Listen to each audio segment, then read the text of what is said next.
आज अग्निवीर भर्ती वर्ष 2023-24 एआरओ गया के तहत साउथ बिहार के 11 डिस्ट्रिक्ट्स के लिए की जा रही है, जिसका कि शेड्यूल पहले ही प्रसार माध्यमों में दिया जा चुका है। वर्ष 2023 से भर्ती प्रक्रिया में परिवर्तन किया गया है, जिसमें कि पहले जो एंट्रेंस एग्ज़ाम होता था वो रिटन एंट्रेंस एग्ज़ाम रैली के बाद होता था, पर इस वर्ष से एक computer based common entrance exam all India में एक साथ होता है, जो कि इस वर्ष अप्रैल 17 से 26 तक देश के 176 शहरों में लगभग 365 सेंटर्स में किया गया और इसमें लगभग 23 लाख अभ्यर्थियों ने अपना एप्लीकेशन दिया। जो कैंडिडेट्स इसमें सफल हुए हैं और शॉर्टलिस्ट हुए हैं, उनको भर्ती की फेज़ 2 की प्रक्रिया यानी रैली के लिए आमंत्रित किया गया है। तो इस रैली में, जैसा कि आप जानते हैं, बिहार के 11 डिस्ट्रिक्ट, साउथ बिहार के 11 डिस्ट्रिक्ट्स के सफल कैंडिडेट्स जो कि शॉर्टलिस्ट हुए हैं, उनको भर्ती की फेज़ 2 की प्रक्रिया यानी रैली के लिए आमंत्रित किया गया है, जो कि कल से आरंभ होने वाली है। रैली में मुख्यतः 3 फेज़ होते हैं: physical fitness test, physical measurement test और finally medical. Physical fitness test में सबसे पहले 1.6 किलोमीटर दौड़ होती है, जो कि बाहर जैसा आपने देखा होगा कि एक ट्रैक प्रिपेयर किया गया है और ट्रैक को इस तरह से प्रिपेयर किया गया है कि अगर बारिश या वर्षा होती है तो भी ये ट्रैक खराब नहीं होगा और इसमें यह रैली की जा सकती है। 1.6 किलोमीटर रन के बाद आपके फिजिकल फिटनेस टेस्ट में 9 फीट डिच, जिगजैग बैलेंस और बीम होते हैं।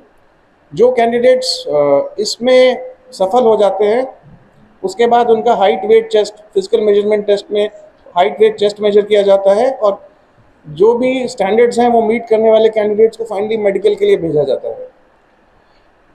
मेडिकल में किसी भी कैंडिडेट को अगर कुछ प्रॉब्लम प्रतीत होती है तो उसको स्पेशलिस्ट को रेफ़र किया जाता है और यहाँ ऐसे कैंडिडेट्स को एमएच गया में रेफ़र किया जाएगा। दूसरा, ये मैं आप लोगों को बता देना चाहता हूँ कि पूर्ण रूप से इस बात का ध्यान रखा गया है कि रैली में बारिश होने की संभावना पर भी रैली स्थगित ना हो और सब कुछ यहाँ जैसे देख रहे हैं पंडाल वगैरह वाटरप्रूफ बनाए गए हैं।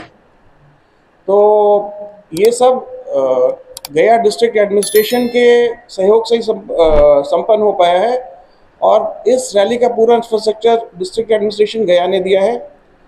इसलिए मैं डिस्ट्रिक्ट एडमिनिस्ट्रेशन गया और विशेषकर डिस्ट्रिक्ट मजिस्ट्रेट गया का आभारी हूँ। साथ ही साथ मैं गया पुलिस और एसएसपी गया का भी आभारी हूँ, जिन्होंने इसके लिए लॉ एंड ऑर्डर मशीनरी के लिए हमें सहयोग दिया। उनके सहयोग के बिना ये रैली बिल्कुल संपन्न नहीं हो पाती। साथ ही मैं 3BSAP के कमांडेंट का भी आभारी हूँ, जिन्होंने हमें ये ग्राउंड प्रदान करके इस रैली को यहाँ संभव करने के लिए हमें अवसर दिया। आपके लिए बता देना चाहता हूँ कि गया में रैली 2019 के बाद हो रही है। 2 वर्ष बीच में कोविड आ गया था और ग्राउंड ना मिल पाने के कारण यहाँ 2019 से रैली नहीं हुई है। तो 3BSAP ने ग्राउंड प्रदान करके इस रैली को गया में संभव बनाया है और अभ्यर्थियों के लिए असुविधा ना हो, कहीं दूर जाना ना पड़े, इसलिए गया ये रैली उनके लिए अच्छा अवसर है।